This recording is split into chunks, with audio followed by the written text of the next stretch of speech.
Армысыздар, бүгінгі сабағымыздың тақырыбы PHP-дегі функция. Сабақтың мақсаты PHP-дегі функциямен танысу және де осы видеоның соңында берілетін тапсырмаларды орындау. Функция деген тек бір рет қана кодтың ішінде анықталып, сосын оны орындау үшін кез келген уақытта шектеусіз қайталап шақыра беруге болатын атауы бар программа бөлігі. Функцияны енгізу үшін біз әрине function деген кілттік сөзін жазуымыз қажет. Ары қарай функцияның аты, жақшаның ішіне параметрлерін және де жүйелік жақшаның ішіне бөлік кодын енгіземіз. Мысалы, бізге екі санның қосындысын экранға шығару қажет болсын.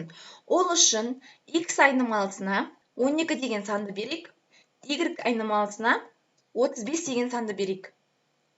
Осы санның қосындысын табу үшін біз sum деген айнымалының ішіне екі санның қосындысын жазайық, яғни x қосылған y. Нүктелі түрді ұмытпаймыз. Экранға бізге осы санның қосындысын шығару үшін each сөзін және де sum айнымалысын жазуымыз қажет. Экранға шығару үшін осы айнымалын қолданамыз және де Ctrl+S батырмасын басып, экранда мынайтетін болсақ, бізде 47 деген сан экранға шығарылады. Енді осы жерде бізге осы екі санның қосындысын кез келген өзіміздің программамызға қолдана алу үшін, қайта-қайта осыны жаза бермеу үшін қайталап бізге функция қажет болады. Яғни бір программа бөлігі өсіп орындалады және де осы программаны функция арқылы шақырып, қайта-қайта экранға шығарта алады екенбіз. Ол үшін ең алдымен біз бұл жерге function деген кілттік сөзді жазуымыз қажет. Function. Енді енгізетін функцияның атауын кез келген атау бере аласыздар. Мен мысалға print words деген сөзді жазамын. Жақша. Бұл жерде функцияның параметрін берсеңіздер болады, немесе бос қалдырсақ та болады. Желі жақшаның ішіне шығару қажет мәліметті енгіземіз. Ол үшін қараңыздар, x біз 12-ге теңедік, y 35-ге. Және де осы айнымалының қосындысын экранға біз each және sum арқылы шығардық. Ары қарай біз енді осы функцияны экранға тағы да шығару үшін, мысалы, осы print words деген сөзді енгізейік. Бұл бізде функциямыздың атауы print words және де жақша нүктелі үтір. Енді осы print words функциясын үстіне шығарып шақырдық және де шақырған кезде экранға бізге hello деген сөзді жазып шығарсын. Ctrl+S батырмасын басамыз, сақтаймыз. Мына жерді көретін болсақ, 47 және hello деген сөзі экранға шығарылды. Яғни функцияны сіздер осындай түрде жаза аласыздар. Мінекей осылай жазу керексіздер. Function кілттік сөзі, ары қарай функцияның атауы, мысалы мен кез келген атау бере аласыздар, print words деп бердім, және де жақшаның ішіне параметр енгізесіздер, желі жақшаның ішіне экранға не шығару қажет екенін көрсетесіздер. Және міндетті түрде функцияны қайтару үшін осы функцияның атауын жазатын боласыздар. Енді біз бағана шығарған 47 деген сумманы экранға шығару үшін біз мінекей print words деп өзіміздің функциямыздың атауын енгіздік. Енді осында параметрін беретін болсақ, біз sum деген айнымалының атауын береміз және де осы жерге де параметрін енгізіп кетеміз.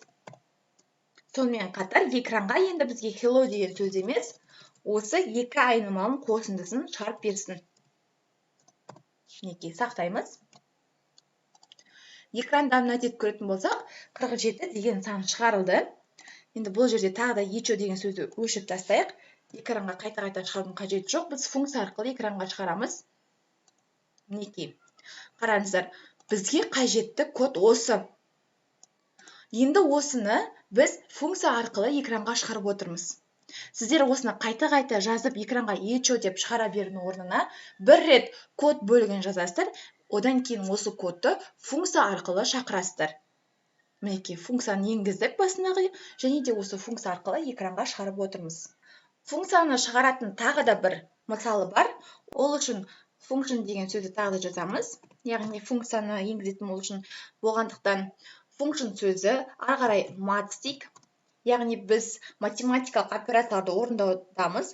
Осы maths деген функцияның атауына біз енді айнымаларды, яғни параметрлерді енгізейік. Бірінші параметр бізде first деген болсын. Үтір. Екінші параметр бізде second. яғни бірінші, екінші деген параметрлерді енгізудеміз. Желі жақшаны ашамыз. Ары қарай сумма тең осы біздің екі параметріміздің қосындысы. Яғни first қосылған second нүктелі тұр. Және де return қайтару дегенді білдіреді. Сумманы қайтарсын. Және де осы жерде қалған бөліктері қалады кодтың. Сол кезде де бізге экранға 47 деген санды шығару қажет. Неге 47? Қараңыздар, бұл жерде біз параметр беру арқылы енгіздік, және де осы параметрлердің ішіне сумманы қостық. Осы 47-ні бізге сумма арқылы қайтарып экранға шығарып тұр. Функция дегеніміз, қайталап өтемін, қажетті код бөлігін жазып аламыз, және функция арқылы оны қайта-қайта шақыра аламыз. Үй тапсырмасы ретінде сіздерге мысалы кішкентай әріптермен алматы сөзі берілген, одан бас әріпті алматы сөзін жазуыңыз қажет. Міндетті түрде функцияны қолдану арқылы, және де функцияға қажетті тағы да көптеген бөліктер бар. Осындай қалайша кішкентай сөзді үлкен сөзге ауыстыруға болады, үлкен сөздерді кіші сөздерге ауыстыруға болатын. Осындай таңбалы жолдарды енгізу бойынша есеп шығаруға арналған функцияларды өздеріңіз қосымша ізденіп, ары қарай оқуды жалғастырып көрсеңіздер болады. Осымен сабақ аяқталды. Сау болыңыздар.